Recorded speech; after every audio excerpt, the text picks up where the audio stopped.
Hello, everybody. I hope everybody's doing well. I'm Katrina. This is Sow and Tare live chat. We do this every week, every Monday, 6 p.m. Pacific time. I hope everybody's doing well. Yeah, we'll get into it. It was 105 today. It was 105 yesterday. I did lose 4 grow outs.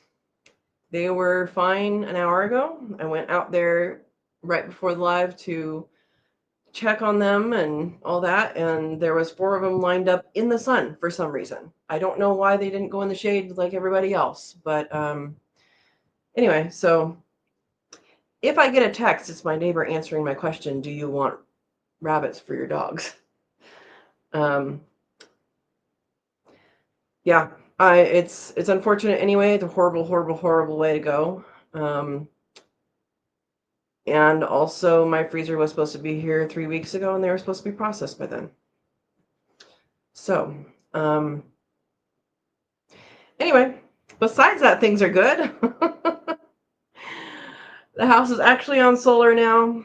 There was some stuff on the app that it didn't really get shifted over yet until this last week. I did find out today. I think I found out what happened because the power blinked just like a second, and then it was back on the grid. So I think they overheated. So I need to put a little air conditioner in that room. But it didn't do it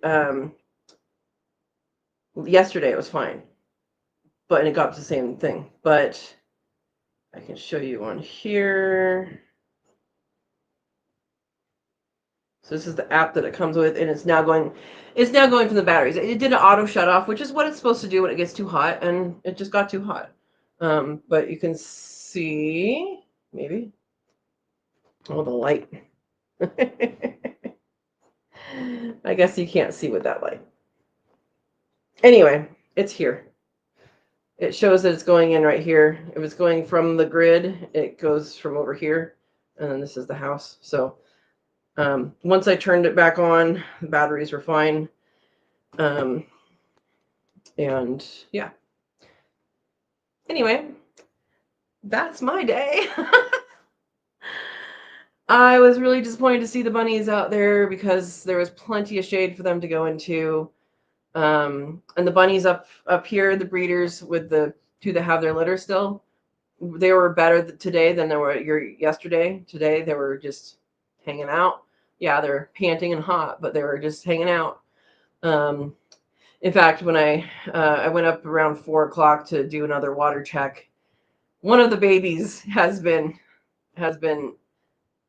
both front paws in the water dish like all day. I'm like, you're the smart one. Just don't dump it, dude. But Ravioli came over, and because yesterday she was just out of it. She was zoned out, hot, panting. And then today, she was just sitting there looking out that way. And when I came over, she actually came over and she nudged my hand for pets, and she wanted to be pet. So I pet her for a little bit and pulled her fur off. They are all shedding now. All of them? Yeah.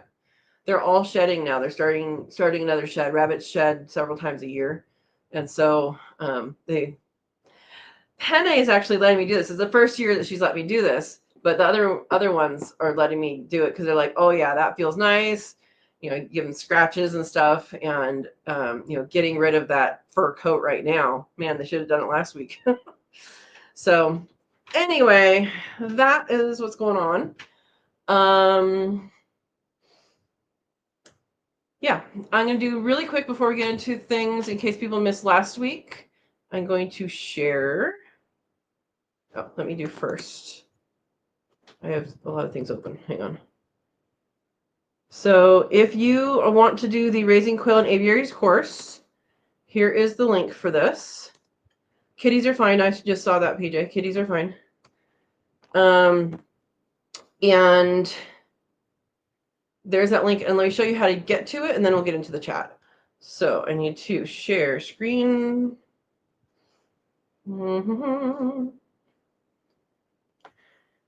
Okay. So here is my website, sowanddtare.com. And you can get to it 2 different ways. I showed you guys how to get to it from shop. Go to shop. Courses and workshops is over here. And right now there is only one. There's going to be more. I'm going to be doing rabbit processing course at the next, whatever the next letter is. And then I also put it under education. I forgot that I had something there for it. So I kind of revised it a little bit. Only $25. Look at that. And this link right here will get you to the same place. But I also wanted to point out that there's other stuff on here. I don't have the hatching kit stuff yet because I don't have quail. Once I have quail, I'll get back into that.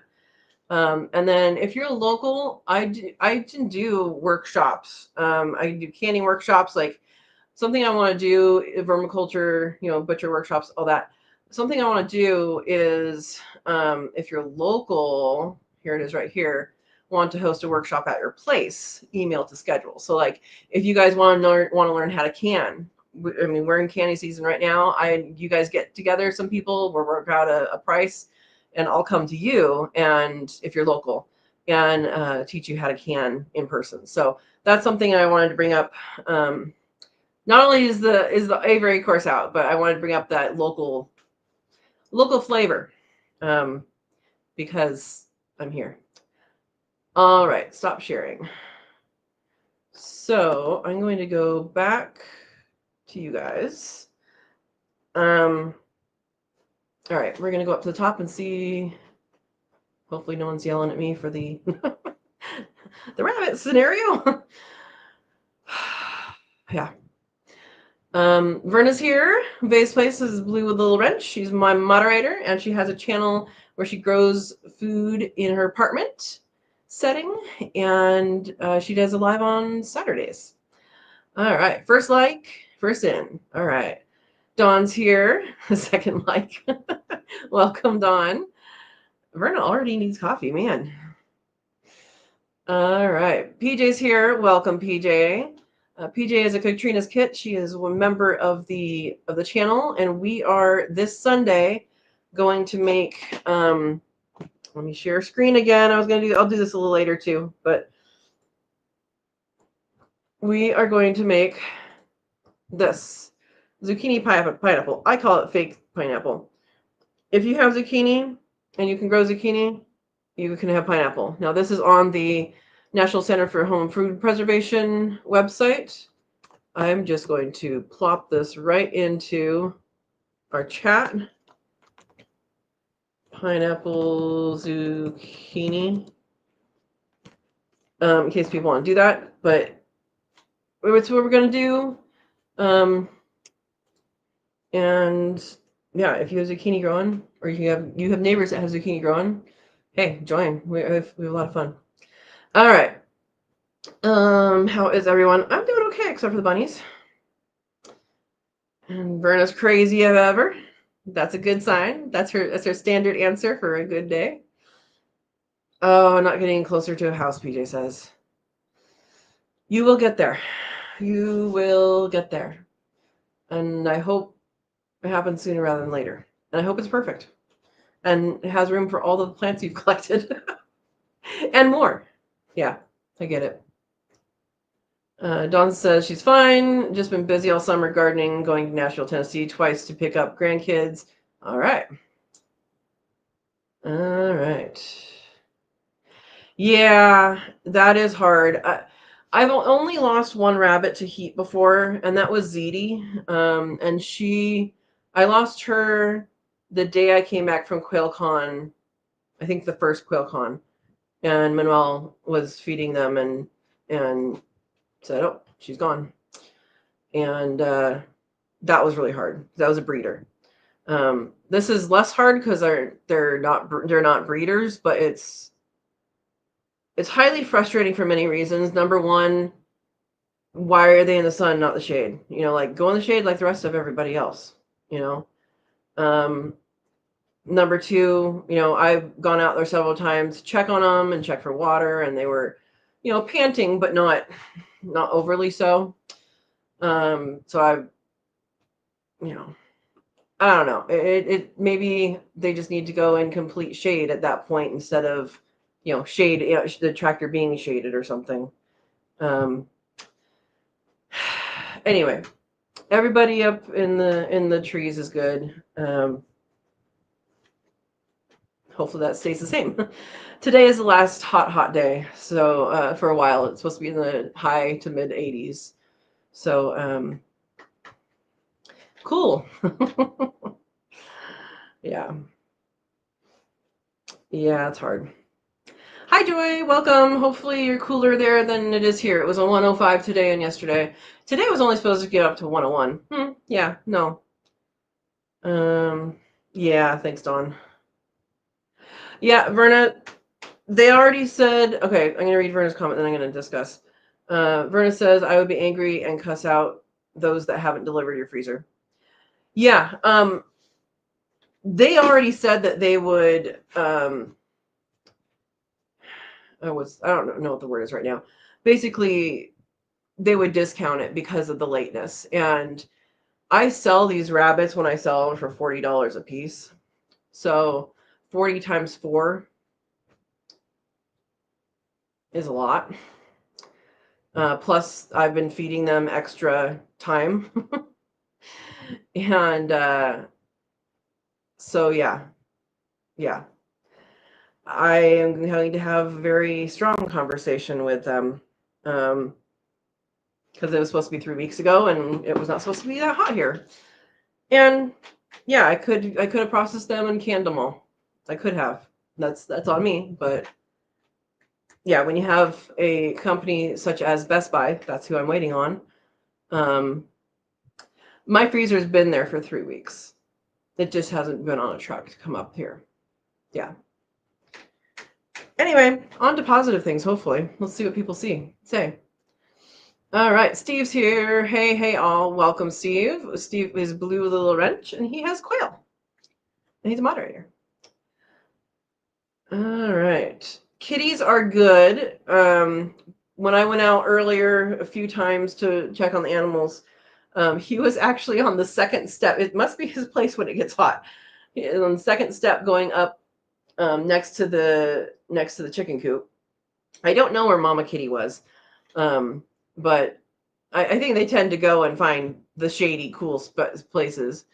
And he actually walked with me from there down to the carport here. And I'm like, you can stay, buddy. You can stay. I'm going inside. And if they wanted to go inside, like if they're like, hey, can we come inside? I would have let them inside, but they didn't do that. Just because it is hot. And Mama Kitty, when I just saw her, she was underneath the car. They like underneath the car. It's a cool place. So yeah. Anyway, yeah. All right. Yes, and as Steve says, you still have time to join and become a Katrina's Kid, member of the channel. Cook Me Live is Sunday at 11 a.m. Pacific time, this coming Sunday. Yeah. Yeah, Joy, I'm sorry. You lost one of your bunnies sometime Saturday. Fine on Friday night. Oh. So not heat related.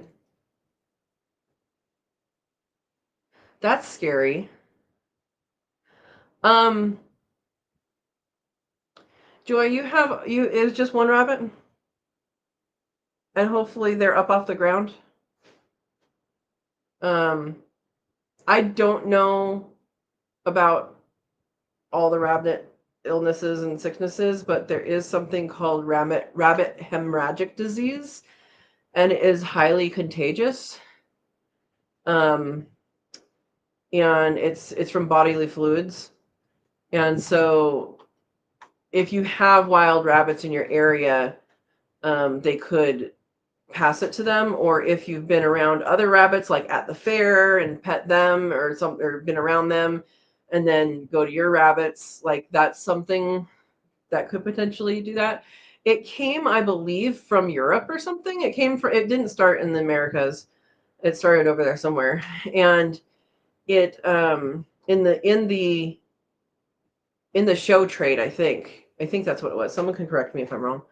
But if it's that, you really, really, really want to clean everything well and maybe separate your animals from that area and from maybe each other even.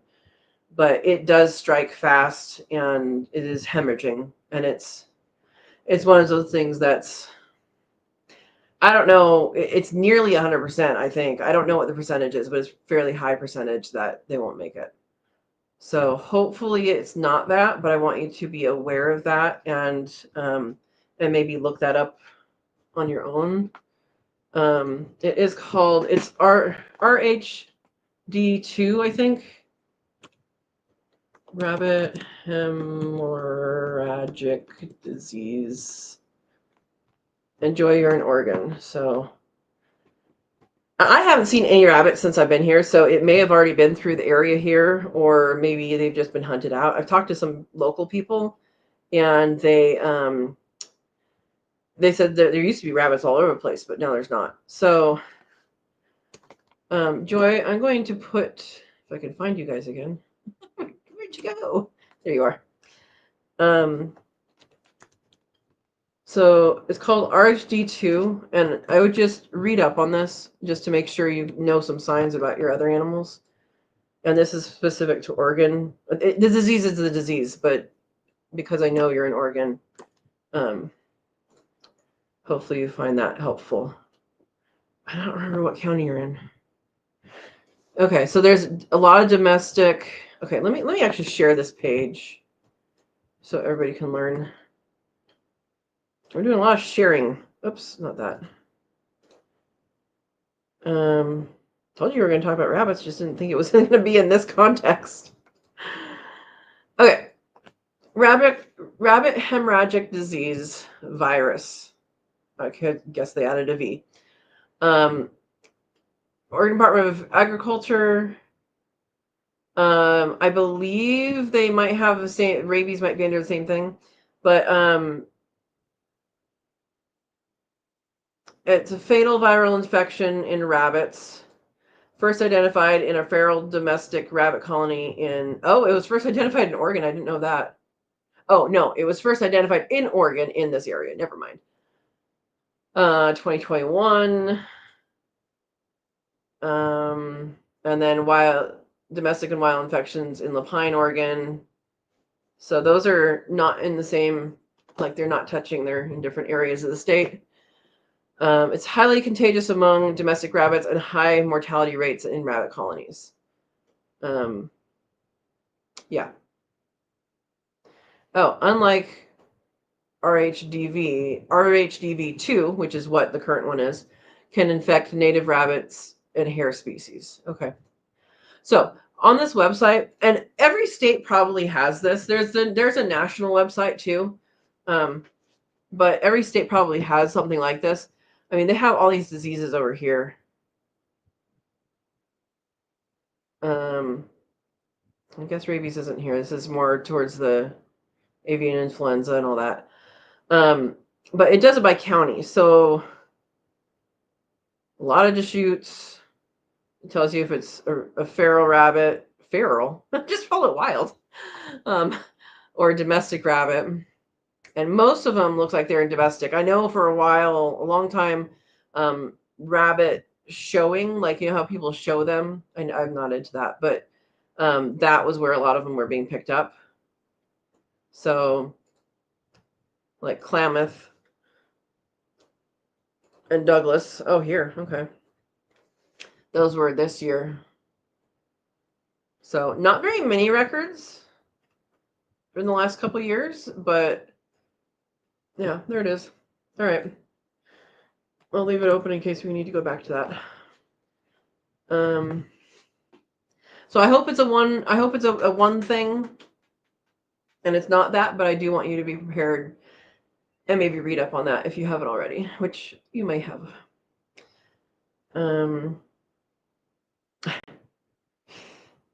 For me, no, Verna. Oh, you're talking for PJ. Never mind, to PJ. Yeah, I agree with your comment, maybe, for PJ. No, Steve, Verna's comment is to something else, I think. All right. Joyce says we have one more hot day here. I think I'm gonna die before they do. There is one more hot day. It's not supposed to be as hot here, at least, but yeah, yep. Hey, Desiree, Anime's here. Were you able to access the course? So Anime is Desiree, and she won the course, the Raising Quail and Aviary course last week. Have you been able to access it? I want to make sure that you're able to access it with the link I gave you. All right. Yeah, Joy, it's been really, really hot. At least it cooled down. It cooled down to 55 here last night, and we're supposed to be done with the heat by 2 in the morning here. So let me see if I'm lying.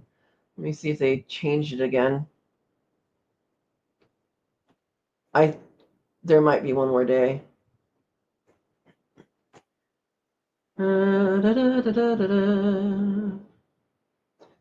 Come on. Checking the weather. This website is slow. Okay.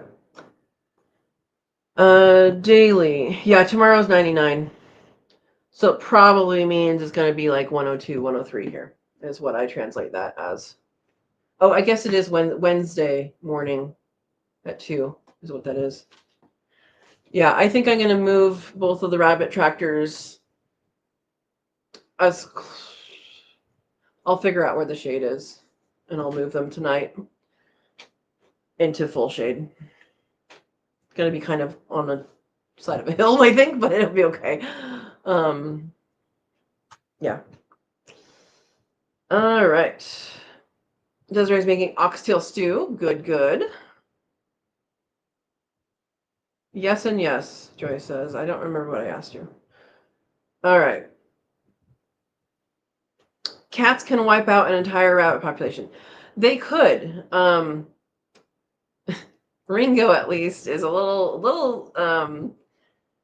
He's funny. He goes and watches rabbit TV, so he is really, really interested in them, but he's also kind of scared of them because they're, as big as he is, practically. And there's more than one. So, yeah. Okay, everyone else is fine so far. Good, good.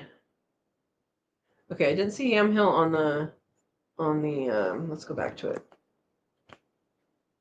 Not recently, at least.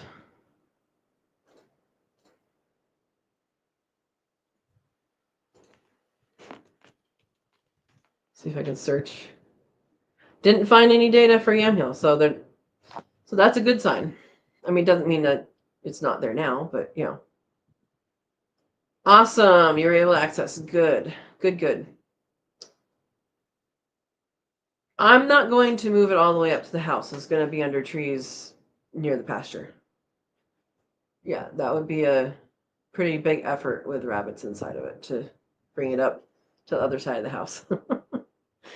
Yeah, but there's trees that I can put it under and put them under. I should have done that today, but I figured they were fine yesterday, and it was supposed to be cooler today, and it wasn't. It was the same. They were fine yesterday, so yeah. So that's something to talk about too. So when you're getting animals, sometimes it's good to get those that are bred for your region. So like with rabbits, my breeders, well, my females were bred, in Gilroy, California. And I mean we would get temperatures up to 115, up to, those higher temperatures.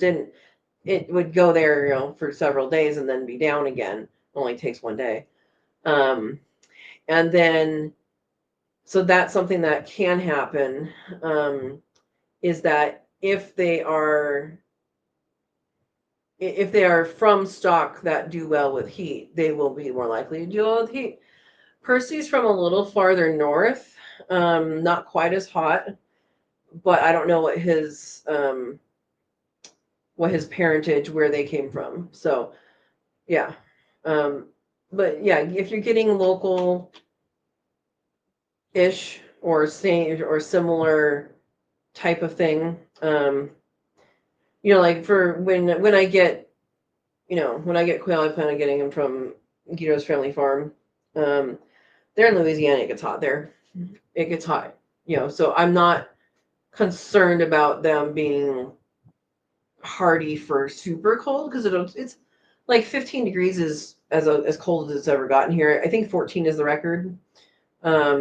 So it's not, while that's cold, it's not like negatives, So it's the heat side that I would be looking at. Yeah. Dawn says, I have a Tamuk breeder not far from me, but I hear they don't do well in extreme cold winters. So that is a breed of rabbit that was built for or bred for heat. I have no idea about the cold tolerance. Christmas Light Erectneck has Tamuk now, and I don't know that he's gone through a winter with them. I don't think he has. Anybody remember when he got him?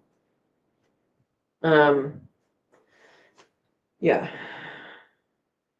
But yeah, so looking at kind of where they are, it might be so like, hey, I know Tamuk is a breed that's bred for hot summers.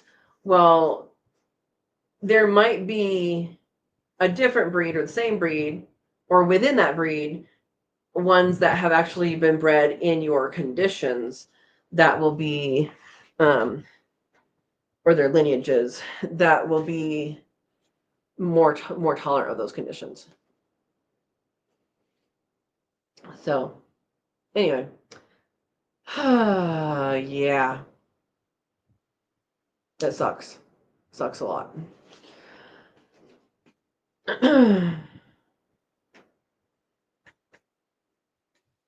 Yeah, Dawn says, I know they're bred for heat.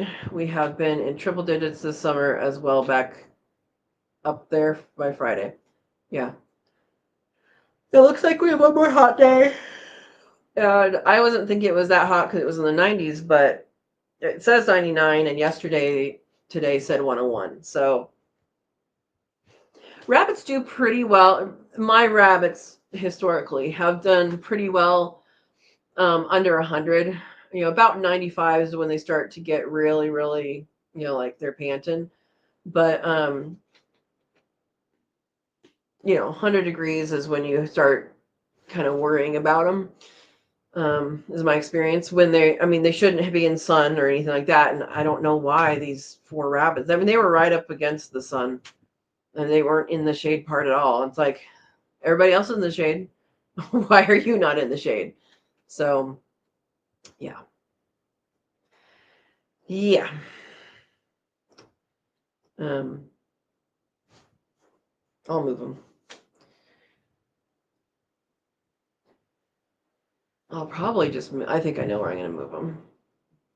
They'll get some sun during the day, but most of it's going to be shade. I think. I don't know. Okay. Anyway.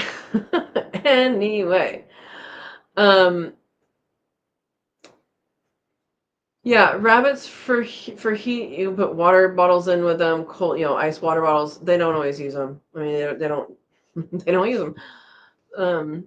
It's rare that they do use them in my experience, but it can help out just with ambient temperature a little bit. But yeah, it's their choice whether or not they want to cuddle up to it.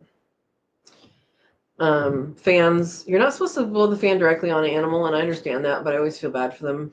But blowing in the air below and above to circulate the air can be a good thing. I don't want them to, honestly. But rabbits aren't supposed to get really, you're not supposed to spray them, right? You're not supposed to like spray them down. Their fur does do some insulating. So if they're probably going to dry really quick in these heat. But I've heard the advice not to wet them down.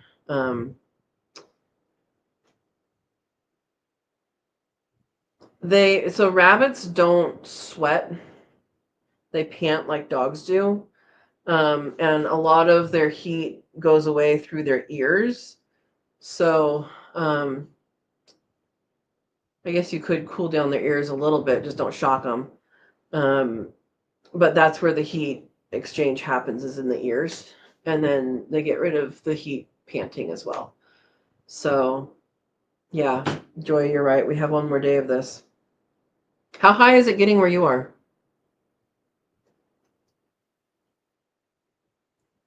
Yeah, and Verna's right. You have to be careful with frozen water bottles. If they're made out of plastic, the rabbits may chew on them. Unfortunately, that's all. That's all I have. And not tapioca, Tropicana, the orange juice. They used to have these fantastic water bottles. No, not water bottles, but I use them for water bottles. They're like square and had the big lid that you twist on, and there wasn't any place for them to actually bite. And so they didn't bite it, and they didn't roll it away because it was flat. And I did not move those with me because they were, junk.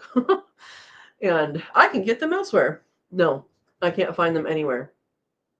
And they were perfect. So, yeah, it's pretty much milk jugs, which they're going to chew on the handle part, and I understand that. But, yeah.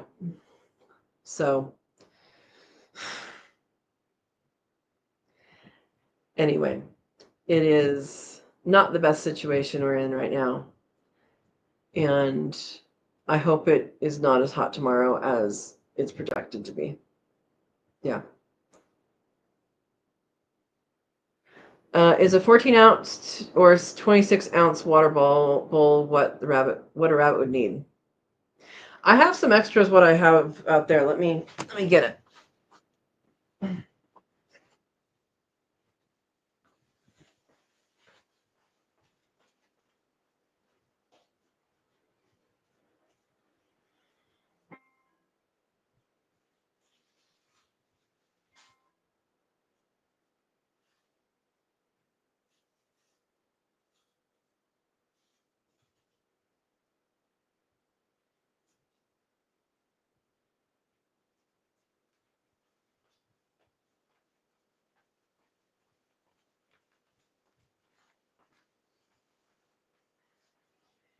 You can have a smaller water bowl if it's one of them, and it's like in the wintertime or something. But even with your winters, you're gonna want a bigger one. There's several stuck together here. But if you're gonna hand do the water, oh come on, these rubber bowls stick together. 95 to 98. Okay, yeah, only wet their ears.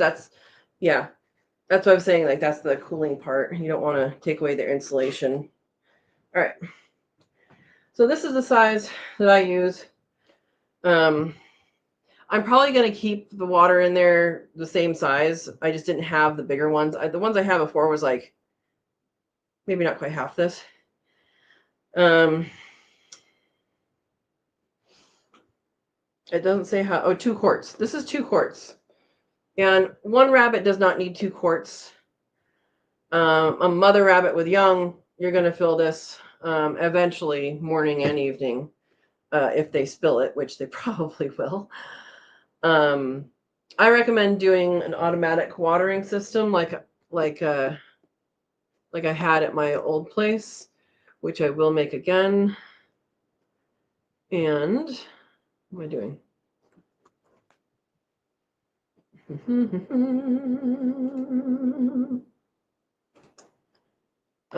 Water.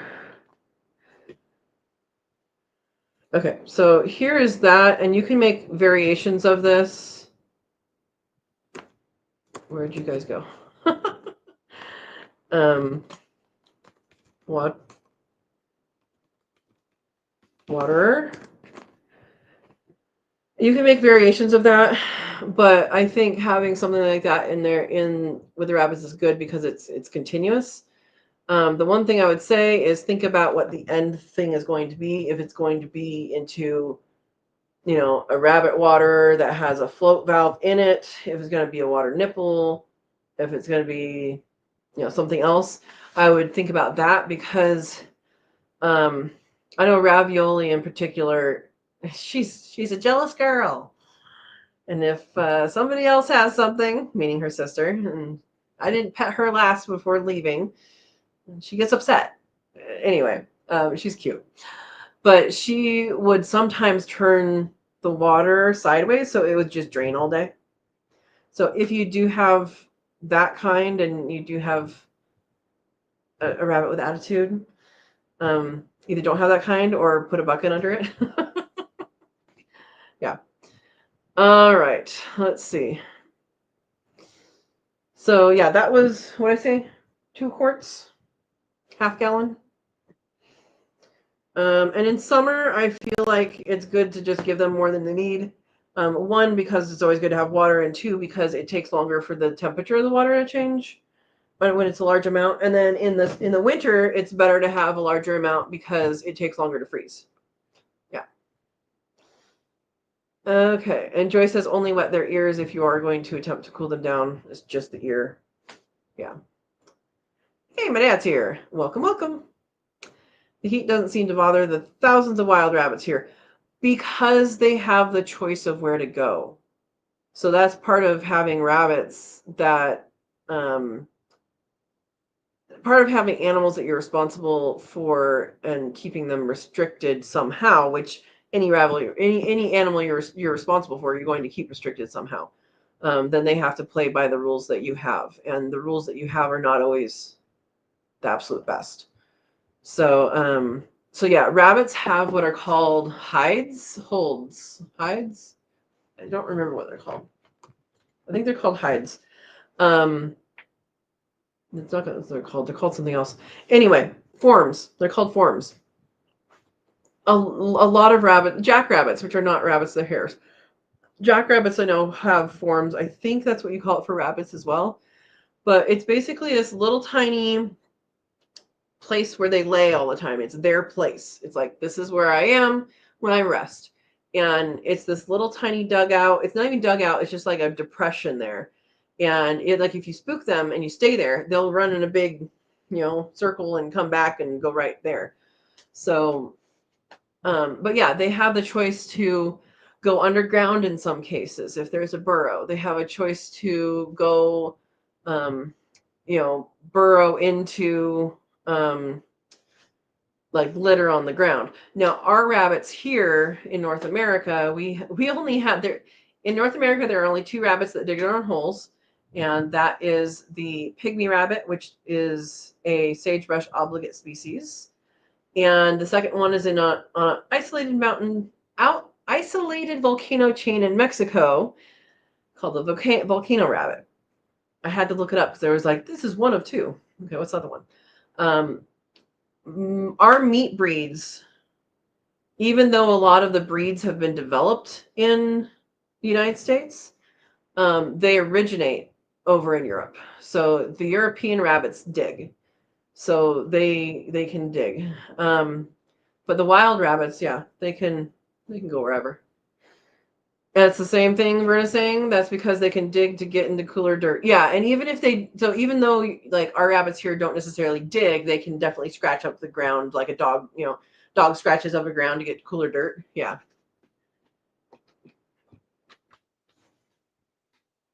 Yeah. Okay. Don says, I had an empty trap open from trying to catch a groundhog this morning. A tiny baby wild rabbit was in it. I let it go. Yep. Okay, half gallon is 64 ounces. So what was Dawn asking? Dawn was asking, where did you ask it? 14 or 26? I would go with whatever the bigger one is. All right. Anyway, yeah. Automatic waters here can only be used from May through October, November, due to winter freezes. That's fine. I would use it. Yeah, so it freezes here too.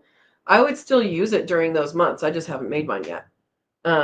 You can use it and then take it down for the winter. Yeah. Howie's here with Food Forest Permaculture. Good evening. Good evening to you. I hope you're doing well and you're catching up on harvesting. Yes, Dawn. Yes, Dawn. Ravioli can be a very jealous rabbit. When she doesn't have her kits, especially when she has her kits, she's just like, I'm tired. But when she has her kits, especially, she I have to open her hutch first before I open her sister's. And I have to pet her first before I pet her sister. And I have to pet her last as well. Because I found out if I didn't do those things, that's when she messed with her water. Because she knows, what am I going to do? I'm going to open up the hutch and reach over her because she's going to be in the way and fix it. So I have to touch her and pet her. She just wants pets. Now, Ravioli is a breeder because she was a nice rabbit. I was only going to keep one out of the litter, and it was going to be Rigatoni because she was the biggest. And Rigatoni is good, but Ravioli was the one every single time. She would come up to the door every time I opened it. And so, I mean, you can guess these things. She's super, super, super friendly. But yeah, she definitely she can be a little bushy. Like I said earlier, if you guys weren't on here earlier, when I went and checked water up there around 4. Was it 4? Yeah, because I think the middle of the day she wanted pets, but she just wanted pets. And then at 4 o'clock I went up again and I was putting stuff in, and she came over to me and she'd go like this, and she like threw my hand on top of her head. She wanted to be pet, so she's a sweetheart. She's a sweetie. Yeah. You're welcome, Don. Verna says going with a bigger bowl gives the rabbits a chance to wet their paws to try to cool down. Like you said, yeah. So one of Ravioli's, not anybody else, but one of Ravioli's yesterday and today was just like, I'm gonna have both my front paws just in the water, and I'm just gonna stay here. And I don't think it moved position all day. He was just like, this is nice. Like, dude, do what you gotta do. As long as you don't dump it, you're fine. Yeah. Yeah. Verna says going with a bigger. Oh, yeah. Howie says processing everything I can, heading to the west coast of Vancouver Island for a wedding and fishing salmon halibut. Well, have fun. Have fun. Are you gonna make video? Good. Good. You gonna bring back fish heads for your garden? Yeah. All right. So since I have this website open, I'm going to go over it a little bit. No, I keep pushing the wrong thing. So as we're going into canning season, zucchini is something that is super on most people's list. Here is that recipe. I already shared it. I'll do it again for those people that missed it. This is the pineapple zucchini. And we're going to be making this with the membership on this Sunday at 11 a.m. Pacific time. And I usually don't share the recipes that we're making until we're like doing it, but recipes right there. So that's how you make pineapple out of zucchini, and it's really, really good. But let's go to the preserved by. Wait, where's your homepage? Homepage. Okay. Go back. Here we go. No.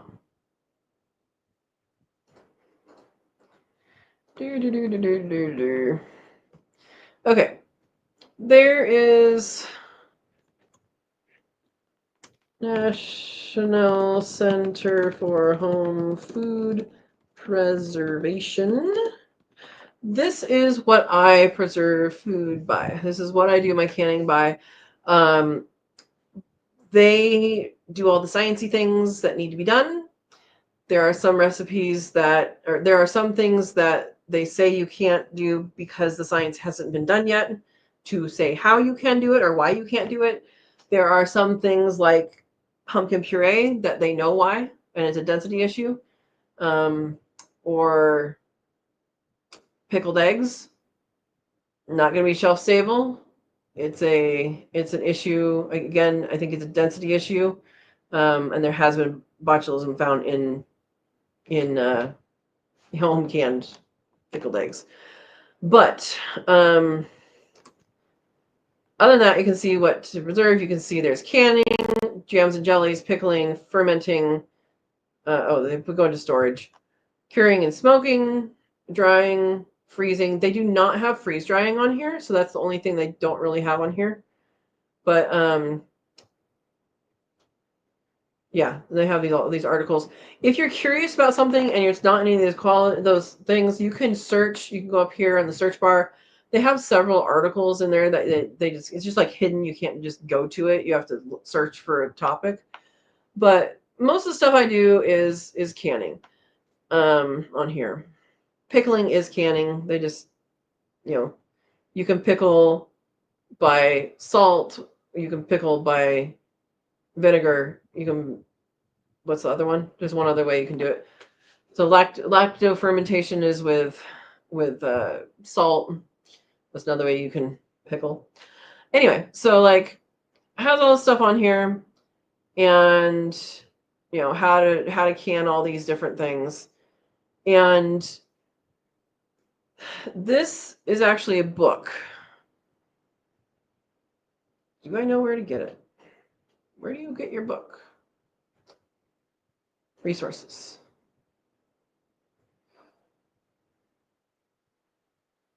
Okay, well, if you look up National Center for Home Food Preservation canning book, you can get it. I just got the new one because honestly, I misplaced my other one. But having a paper book for me is good because I can make notes in there. It's there in case the power goes out. It's there, right? You can put little tags in it if you're something you make all the time. You can say, I do not like this one. All of that. But there is a new one that just came out, and you don't have to buy a book. Everything in that book is on that website. So while I think it's a good idea to have the book, you don't have to. Everything's on the website. You should really check the website anyway, because that's where updates happen. So your book doesn't automatically update, right? Darn. All right. Dawn says, what if you put ice cubes in the water bowl like I do in the quail? This heat, I put 2 ice cubes, which cools the water down. Yeah, you could do that. I don't know. I think there's a limit to that. And here's why. You don't want your animals drinking hot water, right? But drinking cold water, their body has to heat up that water to process it.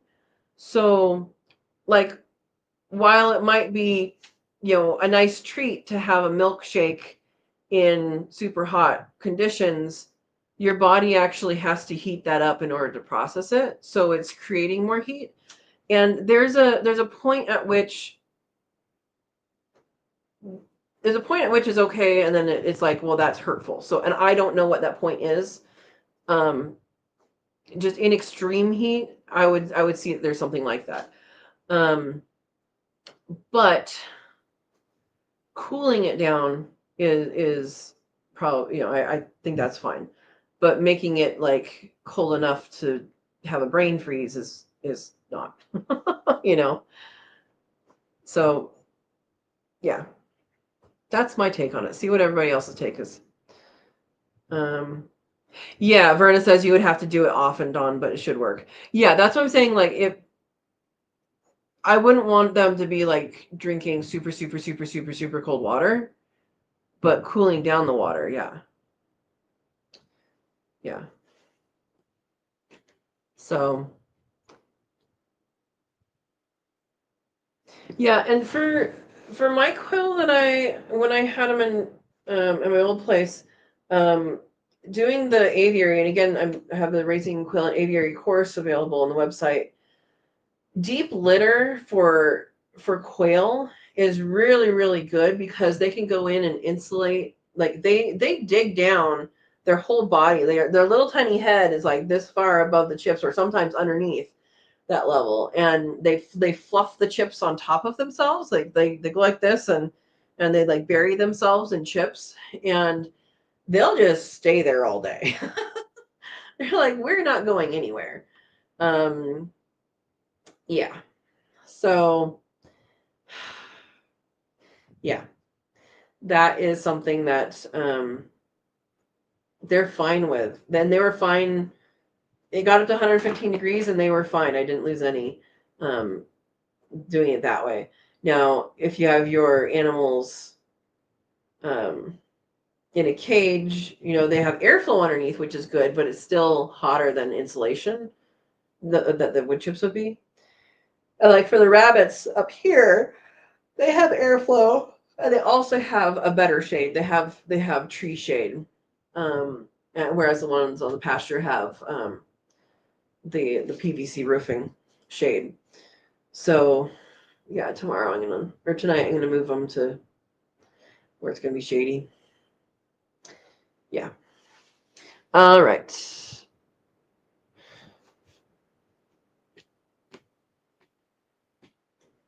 How many people have made zucchini into pineapple? I'm curious.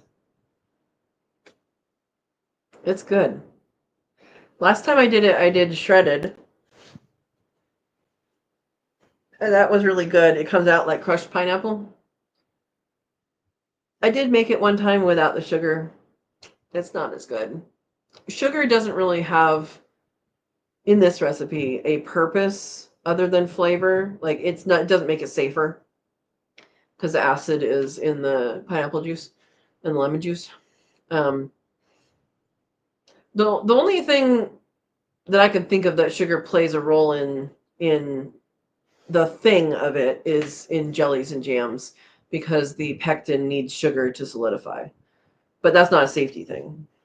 Yeah. Berta's writing down the recipe to pass on to someone that is claiming they have too much zucchini. There you go. We may or may not have a special guest on Sunday. My neighbor that's been giving me zucchini. Um, may or may not. She's thinking about it. And if she is, she's going to be off camera. Yeah. But that should be fun. So, I saw there's another storm coming in. Another storm. It hasn't happened in a while, but a storm coming in the Atlantic. Is that coming towards anybody, or do we know yet? I did not look at a map at all. I just know there's a storm coming.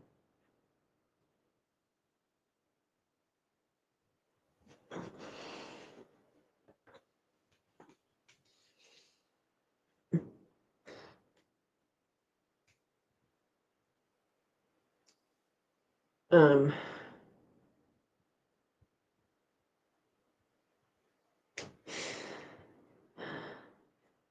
if she joined, she would join in the kitchen.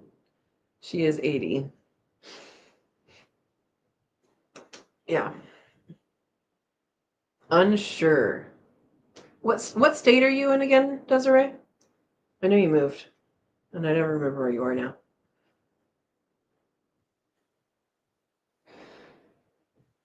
Yeah. I thought we were getting away with a summer without much heat, but this week is taking it up. I've kind of accepted that I'm not going to get anything out of my garden this summer. I planted too late and they're not growing. Um, so in the fall. Oh, I need to ask people around here when they're planting their fall. It should be soon. It should be soon. Let's all look up our first frost date. Go into the search engine and put in first frost date and then your zip code. And it will come up, should come up. You know, AI's been silly now. Mid-November. November 15th.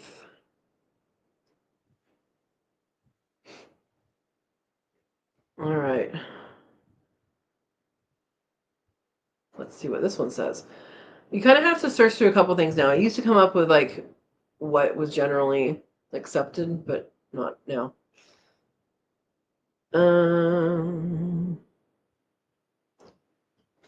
Okay. I would say sometime in November for me. So what we want to do is we want to look back from our first frost. Are we the same frost date, PJ? November 16. What Desiree's eating. October 21 for Verna.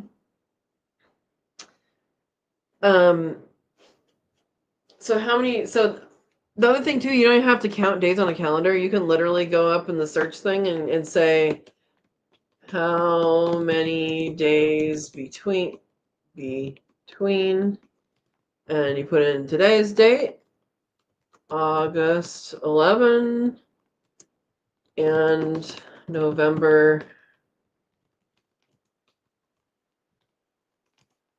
15. 96 days. So I have 96 days till my first frost date.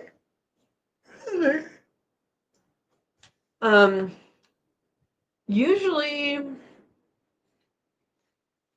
so you have basically 3 seasons in gardening. You have the spring season, the summer season, and the fall season.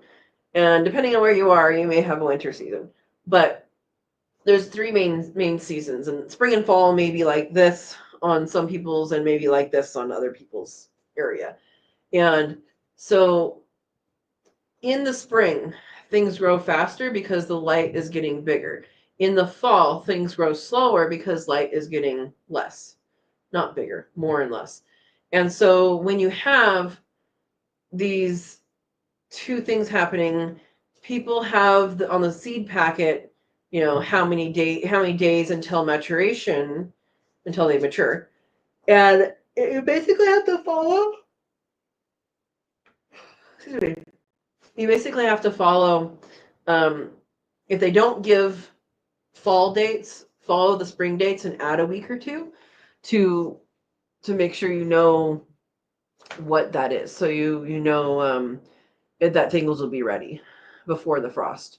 And some things can go into the frost and some things can't, and some things can go into freeze and some things can't. Yeah. What did I say? 96 days? How many weeks is 96 days? Because I don't want to do math in public. 13. Oh, we have tons of time. Okay. Yeah, but start looking at the back of seed packets and figuring that out in August is what I always say. But yeah.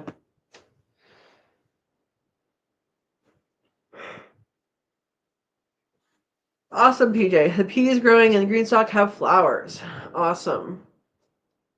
And Dawn says, all the storms miss me. Our trees that are turning brown, the weather guy said is from drought shock. Yep. There are some species of trees and other plants that are what's called drought deciduous, which means they lose their leaves only when there's drought and then they regrow. And some just die off. Yeah. Dawn's October 1731. There you go. Ooh. Oh. Is it too late to order saffron? I was going to do that. Let me look and see if it's available. Now, saffron is grown Saffron is something that used to be only available like online, and now it's available in all sorts of places. Typically, if you are ordering it from a place, they should be delivering it to you in September. When I was in California, it was the week of Halloween every year. That would bloom. And here, I don't know what it is.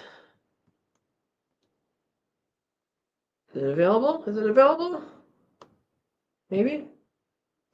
I think it's available. Dutch grown is where I'm just gonna do this. I'll put this in here. Don't buy them all. Pre-order now. Oh, the bigger ones are sold out. Okay. Well, don't order before I can order, okay, guys? But that's where I got them before. I don't know that there's difference in quality. I think saffron is saffron so far. I'm sure there's regional differences that I'm unaware of. But yeah. Dawn has snow for Halloween. Okay. You think you can plant green beans again? Did it on August 1, but slugs got them all? Okay.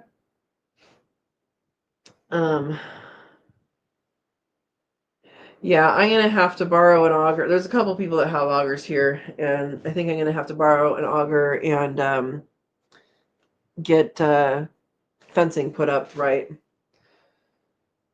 because fencing company that I have been trying to get a price from forever came back with a price, and it was way, way more than I thought it was going to be. So I get to do fencing.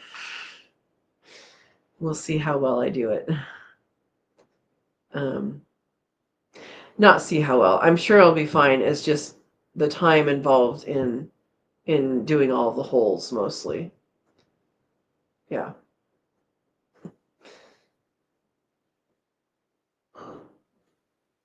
Okay. Sorry, guys. I'm tired apparently.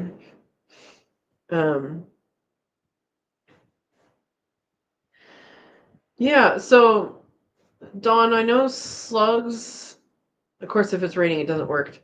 But slugs, you can use DE around them, but if it rains then it kind of defeats the purpose. But crushed eggshells is another thing. And they don't cross copper. If you are like doing any green stock or something, just put a strip of copper around the bottom. Yeah. Then they have wide, thin strips of copper in garden stores for that purpose too. Steve says, time for a T-post driver and just the corners being wood. I have a manual T-post driver. And yeah, so that's kind of what I'm planning on doing. I know like people want to do H braces and stuff, and I'm kind of juggling in my head whether that's absolutely necessary. I think it probably is a good idea. But yeah, I don't have anybody local to bounce off big fence things, because people generally have like their cattle fence and that's it. But I want the garden fence to be tall so the deer don't get in it, and elk apparently.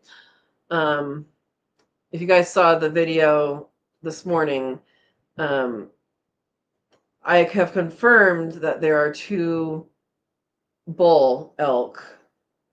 I believe they're the same ones because they've been in my neighbor's area eyeing their garden.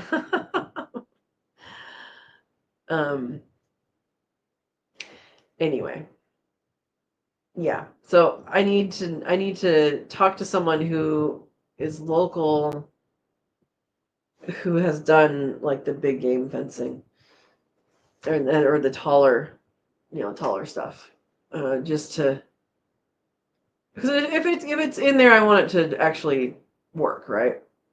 And we have the big elk here. They're, they step over fences. They're basically a moose. Oh man.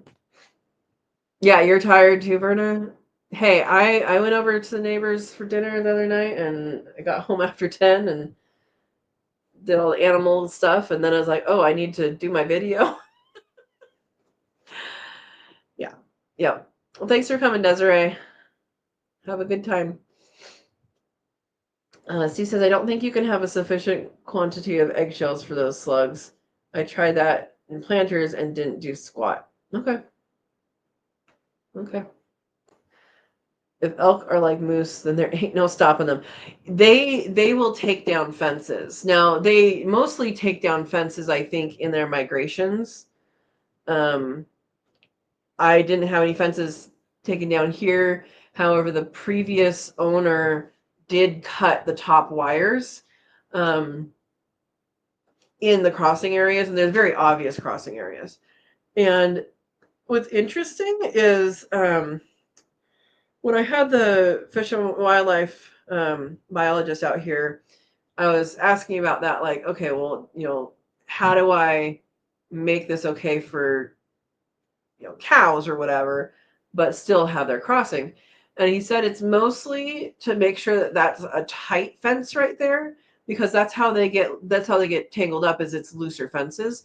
And then also to put something they can see that's visible at the top. So basically put a board at the top so they can see it and not just the wire. And so that was a good tip. I'm not planning on doing anything with that fencing until I actually have animals that, with that need, which I don't right now. Yeah. Dawn says, I have stuff to put down for the slugs, but they did it overnight before you thought of it. Yep. Yep. Yeah. Yeah, we have their Roosevelt elk here, and let's see. Roosevelt elk. How big? Oregon. How about that? I don't want to try your new AI mode. Okay. Bulls typically weighing between 700 and 1,100 pounds, reaching up to 10 feet in length. They're known for their large, dark antlers, dark coloration, distinguishing them from the more common Rocky Mountain elk. Yeah. So they're the largest in terms of body size of the elk. So, and they are very, very large. Very large. Yeah.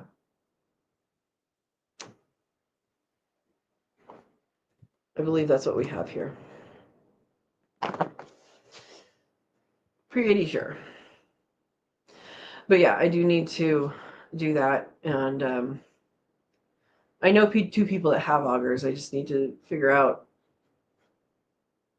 what works best and what my goals are with the wooden posts. Because the other thing about wooden posts is when I do the area by the chickens and rabbits is I want to enclose that in at least netting on the top. And so that, and have more shade structure as well. But that would have to have more structure. So I'm like, okay, well, do I just do all wood over there? Which might be good. Dawn says maybe tall electric fence if they're like moose. Yeah, so I mean, electric could be involved, but it's I think they might go through a little bit. I don't know. Verna says late winter, early spring. Look for those fallen antlers. I know. I looked this last time and nothing. People go after those. Orlando's here. Haven't seen you in a while. Welcome. Hope you're doing well. Orlando says hello. A long time no seeing you. Yep. Well, welcome. I don't know if you heard or not, but I have a raising quail and aviary course back on the website, and I shall share that now because if I still have it open, we opened a lot of things today. There we go. All right, so here's the website. You can either access it by going to education, And here's the course right now. Or right here, it's $25. Same course that was on Quail University. It just hosted on a different platform. Click here to join the course, and it takes you to here. And it has a little. This is the intro. You can see what it's all about. The other way to get to it is to go directly to shop, and courses and workshops right here. Same place. Anyway, there we go. Steve says moose just walk through an electric fence. Yeah, I don't know that that's what people usually use. Good night, Dawn. Thanks for coming. All right. Well, anyway, so we've talked about a lot of things today, but Orlando, do you have any particular questions since you're coming in late? Or discussion topics you want to address?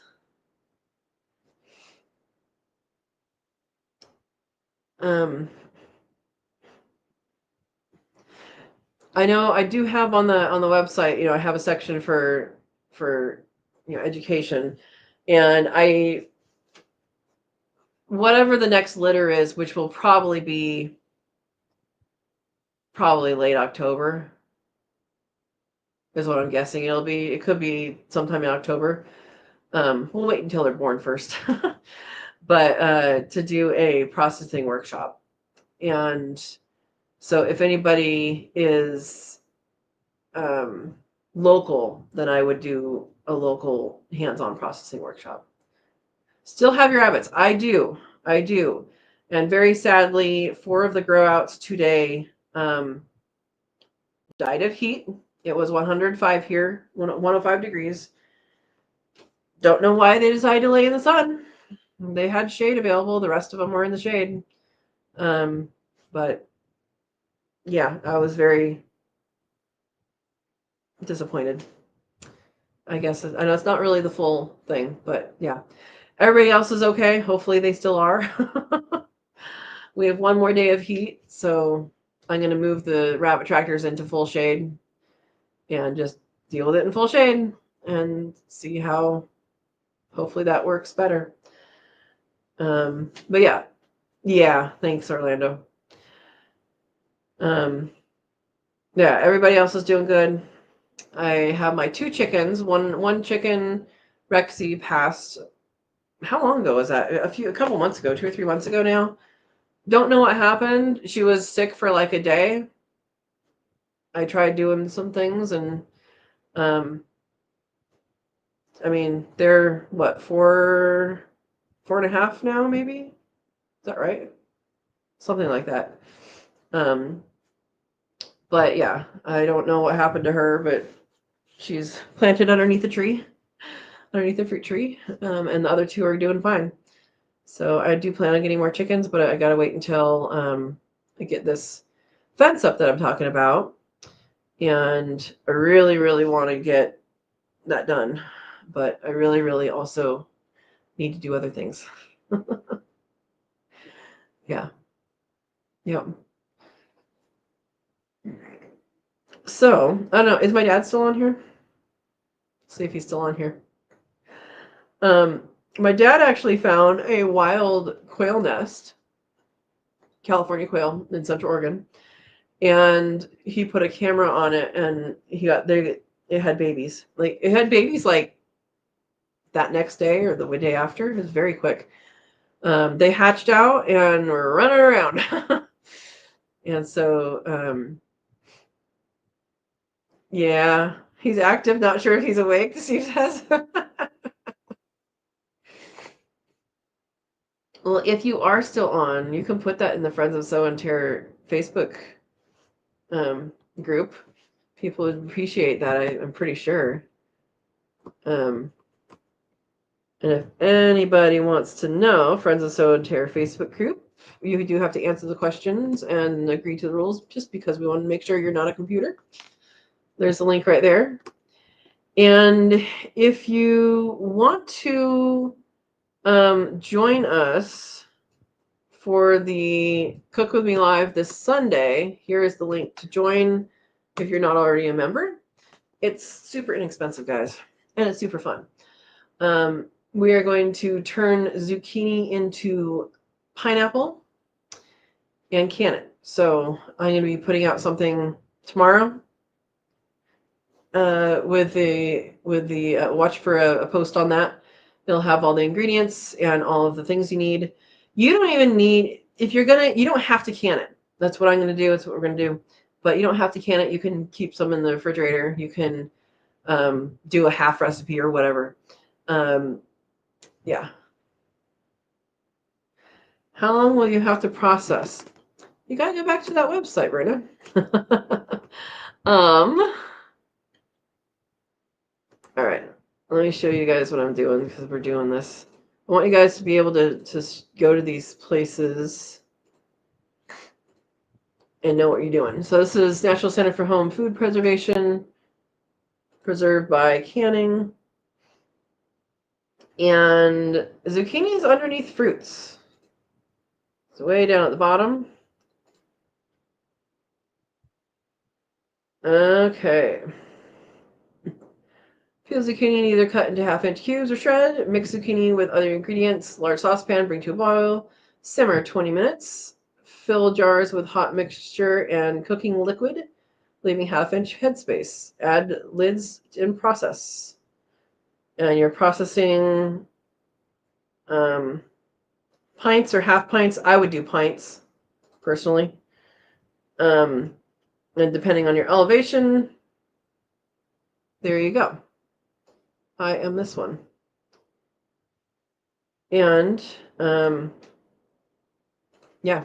So depending on your elevation, 0 to 1,000 is 15, 1,001 to 6,000 is 20, above 6,000 is 25.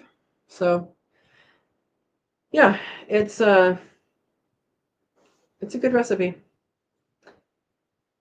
And I've done the shredded. I think I'm going to do the cubed this time. I'm not sure how many I'm going to have. I have some, but I don't have that much. I don't think I have as much. What is it? 4 quarts cubed. 4 quarts. I don't know that I'm going to have that much, but I'll be prepared with having that much pineapple juice and lemon juice and sugar. You can adjust it, and then also you can can just the juice, the sweetened juice that you come up with, and you can use that for different things. I've heard people use it for marinades. So yeah. All right. Hopefully that answered. 15 minutes for Verna.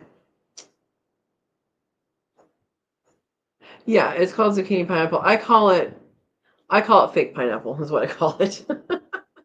People have different names for it. But you could, if everybody knew that if they could grow zucchini, you can grow pineapple. How amazing is that?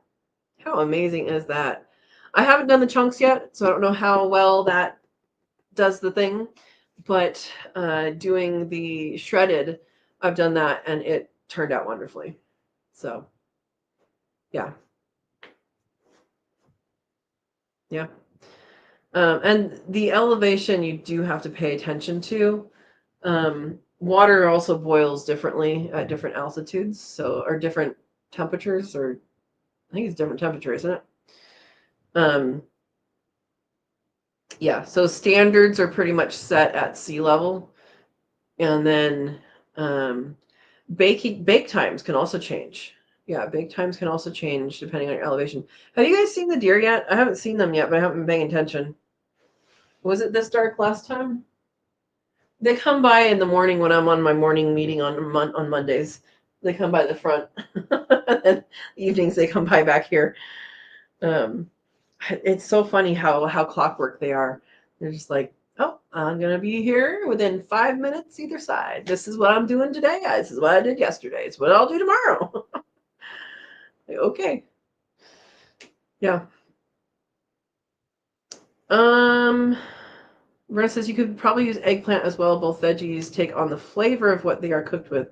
I would say to be more careful with eggplant because it's denser, I think. I mean, as far as canning, as far as making it to make it, try whatever you want, you know. If it doesn't work, it doesn't work. Um, yeah, I've never tried flavoring eggplant like that. Mostly because I like to have it as is or have it as what is it called? The dip? What's that dip called? Baklava is in my head, but that's not it. That's the honey and pastry thing. What's the dip? Baba ganoush. Baba ganoush. Yeah. Yeah, and for canning, you can kind of get into some trouble when you substitute certain things. Um, Zucchini is very much like cucumber in most things. I mean, it's a little less wet than a cucumber, but it's still very much like that. Um, so like you can pickle anything, you know. but but yeah. Anyway, yeah, I've made pickles out of zucchini too, and that it works. It's good. You just gotta have the right recipe. Back to recipes. So this National Center for Home Food Preservation has recipes, and you know they've been tested and good, and they know they're safe. And then Ball, the jars, Ball, the company, they have their own test kitchen that they do actually test scientifically. And so I would say the newer Ball books, don't rely on the old ones. The newer Ball books have recipes that are reliable. Yeah, yeah. Vernon says, I like eggplant better as freeze dried chips, like pickled watermelon rinds. I tried that once and I don't think I had a good recipe. It just it didn't taste great. But I'm sure there are other recipes that would taste better because I hear people rave about it. The thing I would say is make sure you wash the outside of the watermelon before you cut in, which you should do anyway. But most people miss that step if you buy it, especially. Um, but yeah, you don't want to introduce dirt into that either. So yeah. Um, what else did I tell you guys?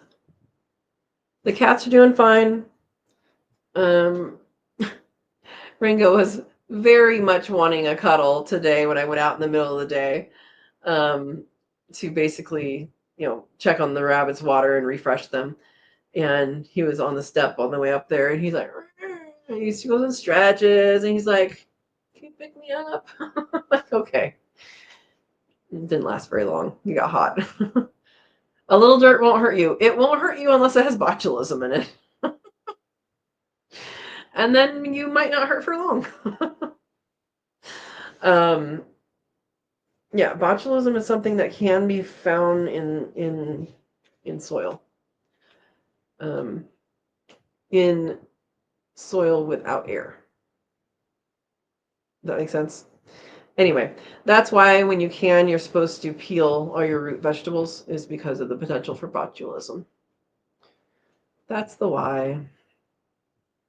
I think that's also the why for tomatoes, and I never do that. Tomatoes are funky. When you can tomatoes, the rules have changed. I haven't looked in the new book to see if it changed again. But tomatoes, it used to be water bath with some lemon juice. It used to be just water bath, and then it was a water bath with some lemon juice, and now it's water bath with some lemon juice or pressure can. And to me, it's like, why is it an or? um, the one thing to pay attention to the why for that is the tomatoes we have today are not the tomatoes that we had 100 years ago. The tomatoes we have today are built for sweetness, which means it has less acidity. And so if it has less acidity, then you need to add acid, lemon juice, or treat it as a basic food, a non-acid food, and pressure can it. So I'm actually thinking I am going to go towards a freeze drying, since I have the freeze dryer, go towards a freeze drying um, of tomato sauces, because it just makes sense. What I need to figure out is how long to set it in the fridge for to let the flavors meld before you freeze dry. Because if you freeze dry it immediately, it's not going to be as flavorful as a canned tomato sauce, because a canned tomato sauce has forever for the flavors to blend. If you freeze dry it, it only has until it gets frozen for the flavors to blend. They don't blend anymore as a powder. So that's something to think about. Yeah, there's something to think about. So that's the direction I will be going, I think, for most of the tomatoes. Not going to can any this year, I'm sure. Unless someone gives me a bunch, because tomato plants are not doing well. Next year, guys, next year. Oh, Vernon wants to use the watermelon rinds into mock pineapple. I don't know. I don't know. Yes, Mama Kitty is following me more. She is so sweet. She's a little sweetie that she's just not quite sure when I'm much taller, because where she gets pet, I'm only this tall. But when she's on the ground and I'm on the ground, I'm much taller. Yeah, so heritage type of tomatoes, it's still not the same though. Like, if you have a heritage tomato, it's so much better than a non-heritage tomato. That is totally true. But at the same time, when you have a tomato sauce, it's kind of like a lot of soups are better the next day. Tomato sauce that you make, and like spaghetti sauce and those kinds of sauces, they really do need that time for the flavors to blend together. And so that's why I'm like, okay, I think I need to figure out how much time is needed in the refrigerator for it to meld. Yeah. Ishika, welcome. Welcome, welcome. She says, hey, hello.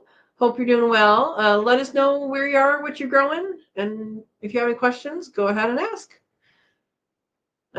We've been talking a lot of bunnies and canning, and I don't know what else. Quail. We have the quail course is out. Yeah. Is anybody canning anything right now, or freeze drying? Verna, what are you freeze drying? I haven't heard you talk about freeze drying in a while. Verna says, always good to let them set for about 2 or 3 days in the refrigerator before setting them into the freeze dryer. Okay, so you think about probably 3 days. Yeah, because I know that when I do have my big garden, hopefully next year, they'll be coming in a lot. A lot will be coming in at once, so that'll be good to kind of set aside refrigerator space. Yeah. Not growing anything. Okay. Not even things you forage? Oh. Well, hopefully you'll get into it at some point soon. Be able to do something. Grow some basil.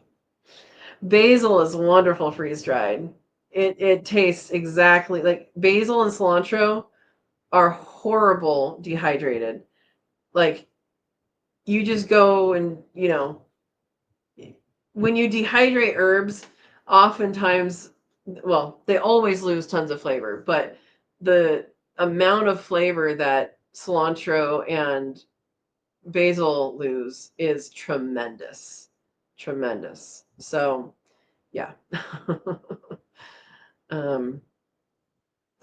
That is definitely Definitely a thing. No soap plant for Verna. It doesn't taste like soap to me. Doesn't taste like soap to me. Oh, too deep into town. Yeah, it's unfortunate. I still haven't done milk yet. I keep thinking I'm gonna do some milk so that I have powdered milk, um, if I need it, but I haven't done it yet. It tastes like lemon joy to you? Have you had lemon joy? Oh my goodness. Cilantro's yummy. Cilantro. Okay, here's a pop quiz. Here's a pop quiz. What other spice is cilantro? Has two names. What's the other one? Has the same first letter. Oh, that is not good, Rona. We don't need to wash your mouth. Oh man. Nobody knows? There you go. Coriander. Yep. Yep. And there are varieties that people call coriander and varieties that people call cilantro because they're used for those purposes. But you can use either one for either purpose. It's just some are more flavorful in one direction. So, yeah. Yep. I had cilantro that where I was before, it bolted all the time. It bolted, and I had it in an area that would come back every year, like one little area, and that was it. But it was like one would come back. Like, okay, can I have more, please? Yeah. Yeah. So, yeah. My plans, I was going to do a lot of stuff with the walls this weekend, and it just didn't happen. I think after this, I'm going to go check on the bunnies again. Hopefully, everybody's okay. Move the tractors into some shade for tomorrow, and then I'm gonna come in here and start washing walls again, getting ready for painting, and go from there. Um, once it's painted, I can do flooring. So hey, there we go. No deer yet, huh? Where are you, little mama? I saw her with her two babies this morning. Coriander seeds are okay, just can't stand the green plant. Okay, that's interesting. I thought it would just all be not good if you had that reaction, because some people have that reaction to cilantro. Yeah.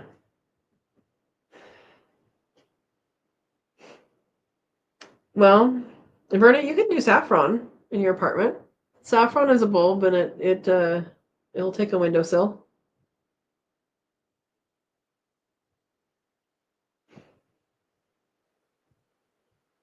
Yeah. All right. No reaction to seeds, just the green plant. All right. Well, here so far, what I've seen growing wild that isn't actually wild um, is lemon balm. So there's lemon balm growing in some places here. And so that's kind of cool. Kind of weird where it is, but it works, you know? And I was going to harvest a bunch of it, and then it started putting up the flower stalks. I'm like, next year. Next year. Um, yeah, I totally didn't see it. It came up this year. So I'm used to lemon balm being like something that's there. My dad says I'm back if anyone cares.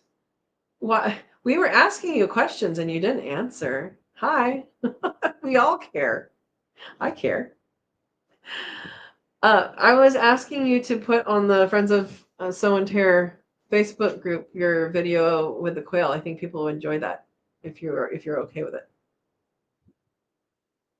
Oh, had to play with Remy and for a bit. Ask again. Remy's the dog. Had to, huh? Yeah. So I was wondering if you could put the post your video of the baby quail. Okay, he says. Yeah. in front of saying, please. Yeah. Anyway, so I'm used to lemon balm being something that goes through the season because it always did where I live, where I, came from here. But then here, it seems to be a thing that's like, oh, okay, didn't know you were here. And I don't know if it came as a seedling or if I just didn't recognize that that plant was that plant in the winter. So, yeah. Yeah, Steve, I think that's funny too. Cilantro seeds are actually coriander seeds. Are there any other herbs that have? I know there's a lot of herbs that have multiple names, but is there any other herb that is actually two herbs or two foods like that? I don't know. It's it is interesting. I want to grow all sorts of stuff, and I need to actually start with the fence.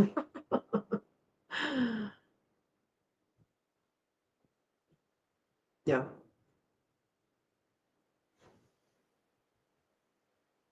You came here for that kind of knowledge, Steve?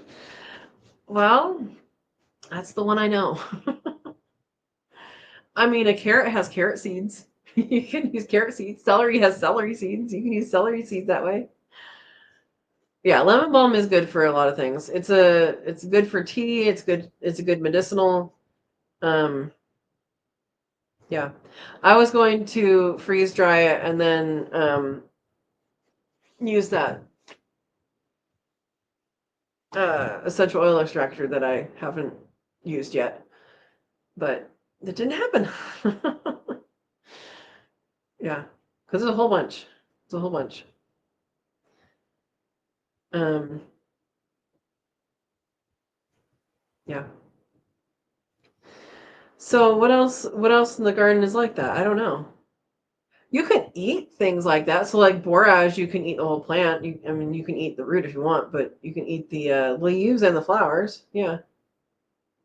You're not in the group yet? How are you not in the group? Sorry, talking to my dad. Let me let you into the group.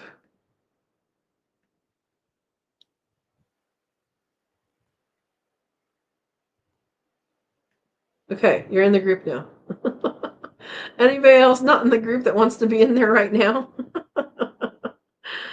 Okay, I'm gonna close out of that now.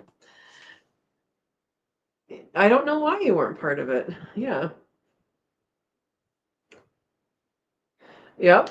It's a remedy for cold sores. It's a remedy for it's an antiviral, I think, for not just that, but other viruses. And it's something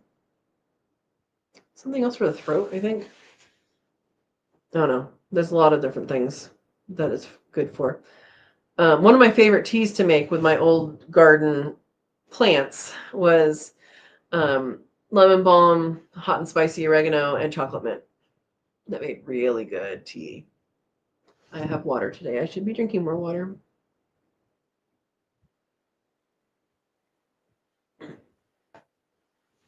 Yeah. So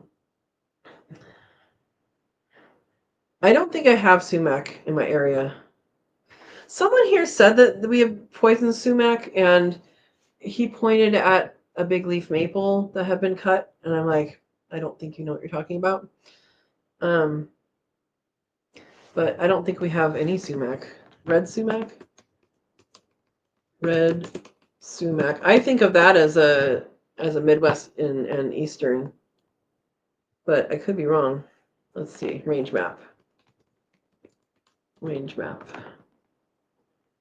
Yeah, that's gonna be Midwest and Eastern. Let's look up poison sumac. Same thing. Yeah, someone said we had poison sumac here, but I was like, I don't know about that. Yeah, it's a no-go. We have poison oak. Red sumac is not poison. The flower heads taste like pink lemonade. Makes a good gargle for sore throats.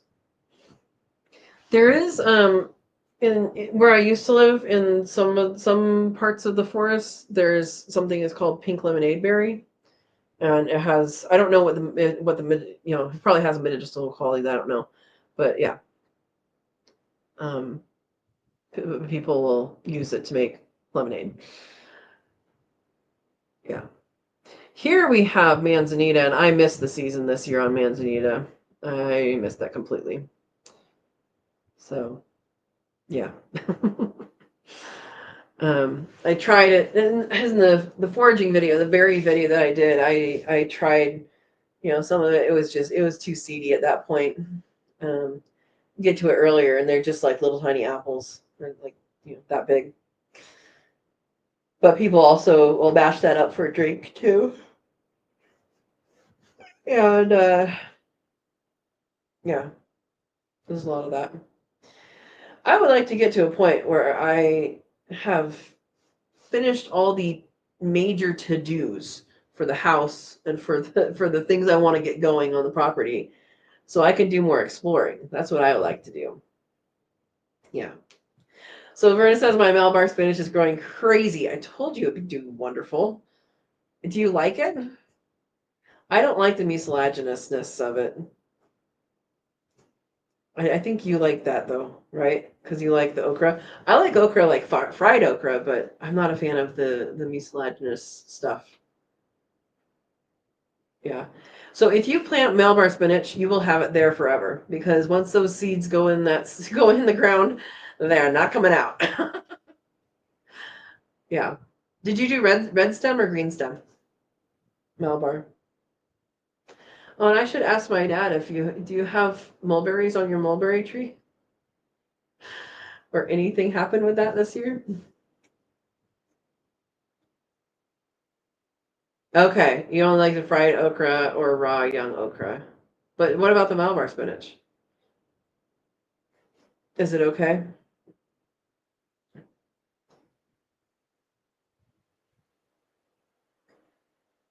And the other thing that I was thinking about is could you freeze dry Malabar spinach and use it like slippery elm in tea? Just a thought. But you haven't tried it yet. The red stem just means it has a red stem, and the green stem just means it has a green stem. Yeah. I don't think there's an actual, other than color, difference. They did. You got a few mulberries. Finally, they ripened while you were on so you didn't get to eat them. That's so sad. Um, when did I get that for you? My dad loves berries. He loves Marionberry and was it Loganberry and all the berries. Loves berries. And so I was like, oh, I'm gonna get him a mulberry tree. And so I got it, I think, off Etsy, and it was supposed to be ever-bearing um, mulberry tree. So that means like it's gonna have little through percent plus years. What? Oh, 5+ years. Yeah, and this is the first year it fruited for him. It came as a little tiny. I think it came as a seedling. It was not supposed to be a seedling. It was supposed to be cutting, but I think it was a seedling. 5+ years. Yeah, yeah. Okay, red stem. That's what I had, Verna. Yeah. Um. Well, I'm glad that the little tree was successful. Kind of sad that it was not quite as successful as you wanted it to be earlier on, but good thing it was successful. Yeah. How funny. Should I get you another tree to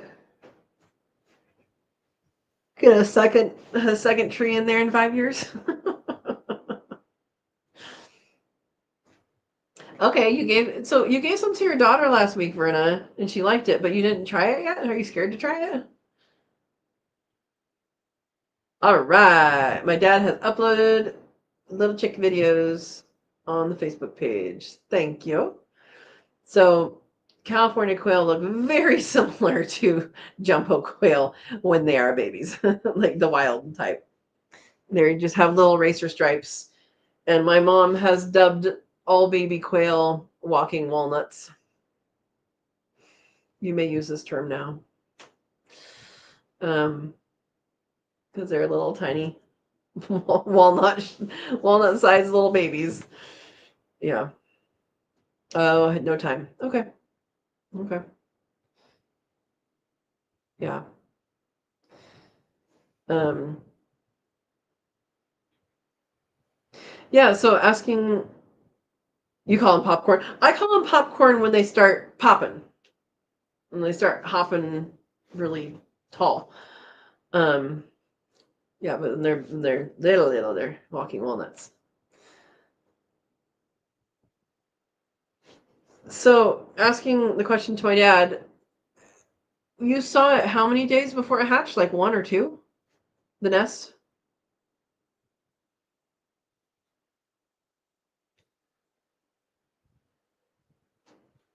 I think he saw it like not that long before it hatched. Put a camera on it. There you go. The day before. Okay.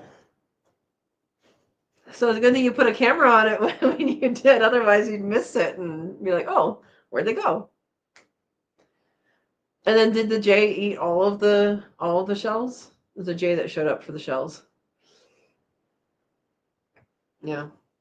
The jays here, I don't know how many nests. I know there was at least 2 nests, and then I don't know if there's more or not. That's right here somewhere. All the babies are no longer babies, and they're congregating out there. Okay, there's still pieces there. Okay. Yeah. When when I've had quill hatch in the aviary, the shells just disappear. I mean, they get eaten so fast by everybody. I don't actually know who eats them, but they get eaten pretty fast. Yeah. Um, yeah. So yes, I have heard of transparent pie. Is that the same as water pie? You told me about it. I know about it because of you, Verna. Is that the same as water pie? Low fat pie. Well, low fat pie, high sugar pie. Isn't it like water and sugar and gelatin or something? Not the same as water pie.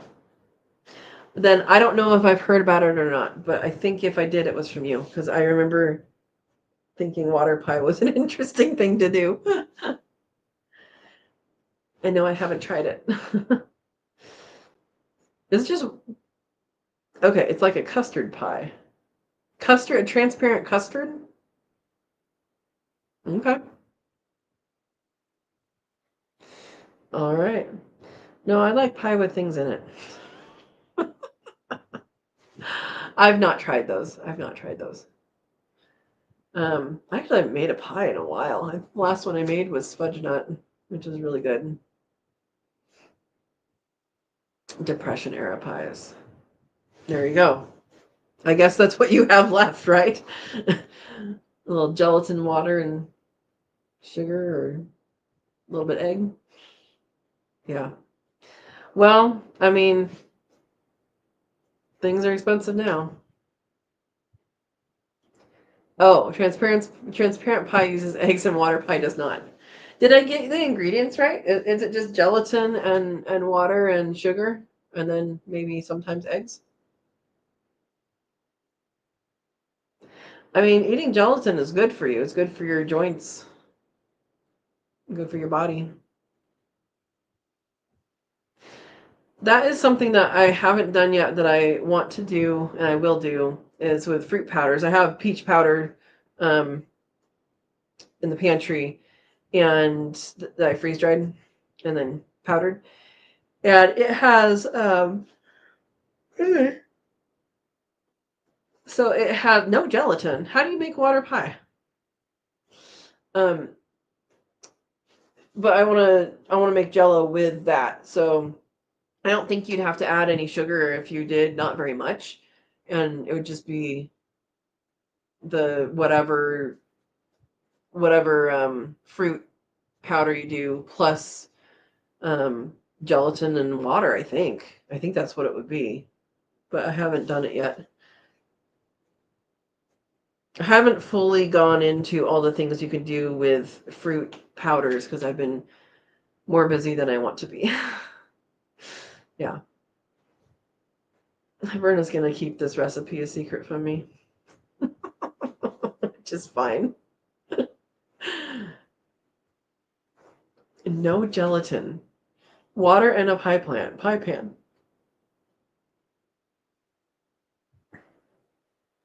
Oh, water, sugar, flour, and butter. All right. I was thinking gelatin because of the clear, and that's the transparent. Okay. Well, at least there's some flour in there and some butter in there. Yeah. Well, no, transparent pie has sugar, butter, eggs, and heavy cream from their own cow, right? You got to have your own cow for heavy cream in the Depression area, probably. Um, yeah, I don't. Oh, they have vanilla. They're sounding more like a real thing now, Verna. Didn't sound like a real thing before. um. Anyway, so yeah, I'm gonna be checking the bunnies one more time tonight, making sure they have what they need, and move the tractors where they need to be put, and hopefully everybody else is alive. Yeah. You can put both. Yeah, you put the recipes in there. Put the recipes in there. We talked about it on here, and hey, if people have eggs, they can make transparent pie. Is it actually transparent? Like, is it like what color transparent? Is it like cloudy? Cloudy pie sounds better. Or maybe not. Maybe not. Oh boy. Well, we have one more day of heat. It looks like it's not supposed to cool down very much tonight, which is unfortunate. But last night it cooled down to 55, which is good. Slightly yellow pie. Okay. Um, and tomorrow it's supposed to get up to, it says 97 on here for the hourly, but the daily it said 99. So I'm just going to say probably 102 is my guess. It's always hotter than they think, than they project. So that will be a thing.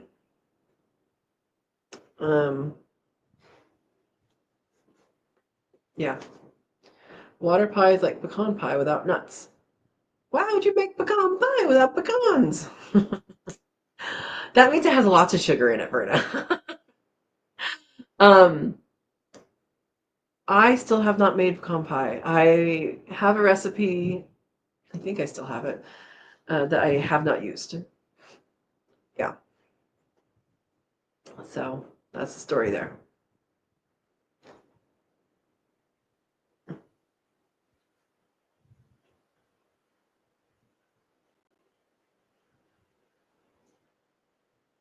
Pecan pie without nuts. Man.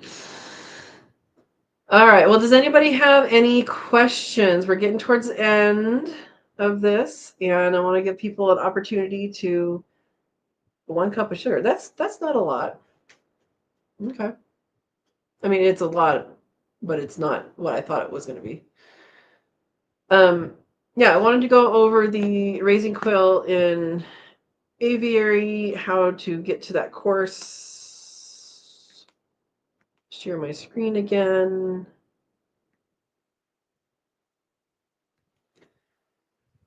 And okay, so my website is sowandtare.com. Here's the home page, and you can get to it either from going to education or to shop. So education is here, and it's this first course right here. There's other stuff on here, like if you're local and you want me to host a workshop at your place, email me. So you can click here and get to the course. $25 is really reasonable. And then if you go through the shop, it has all the stuff here. I do not have quail or quail eggs right now. It'll say out of stock. And courses and workshops. And it gets to the same place right there. And if you want this to be a gift, you can do that by putting in the gift recipient's email. It does need a Gmail account. So, and if you don't have a Gmail account, you can make one for free. And it is on the thing that I'm hosting it on. There it is. Yeah. Steve prefers pumpkin or sweet potato pie. Yep. Pumpkin crustless pie. You can make that too. Yep. Yep. Depends on the crust if it's good or not, right? I make a good crust, but what I usually do, my pumpkin recipe, it's for 2 pies, but usually it has too much filling, so it's like 2 pies plus a little Pyrex or Anchor side pie, and that one doesn't have a crust usually. That's just a custard. Yeah. Yep.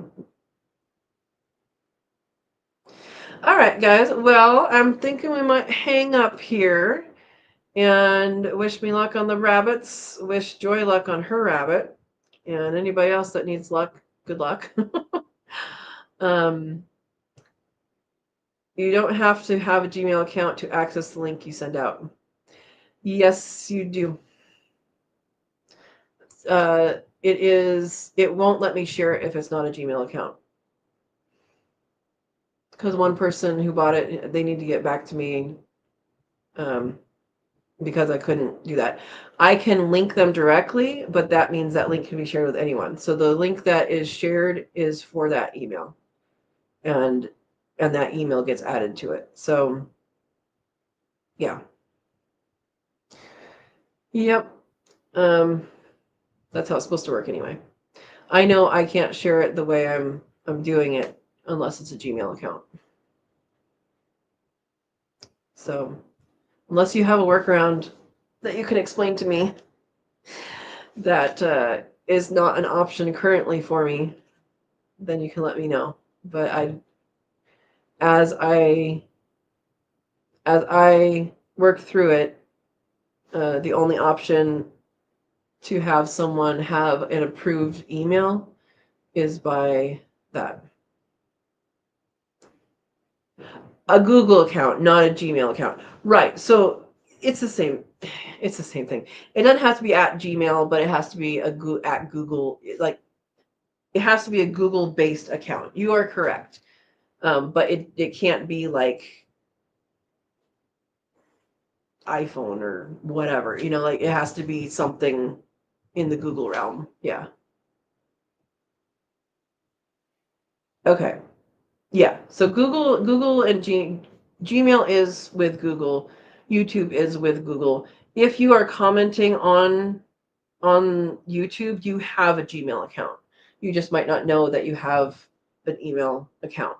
But you do already. If you have an account that allows you to comment on videos on YouTube, then you have a Gmail account. So yeah, so a Google account would be what it is. Okay. That is a good. I had it right, but I didn't have it all the way right. Thank you, Steve. All right, guys. I'm going to sign off here. I appreciate you guys coming, and I appreciate your support. I appreciate Verna and Steve moderating, and we'll be back next. Well, we're going to Cook With Me live on Sunday, 11 a.m. Pacific time. And then we will see everybody back here Monday at 6 p.m. Pacific time. And we'll see you next time. Have a good week. Thanks, guys.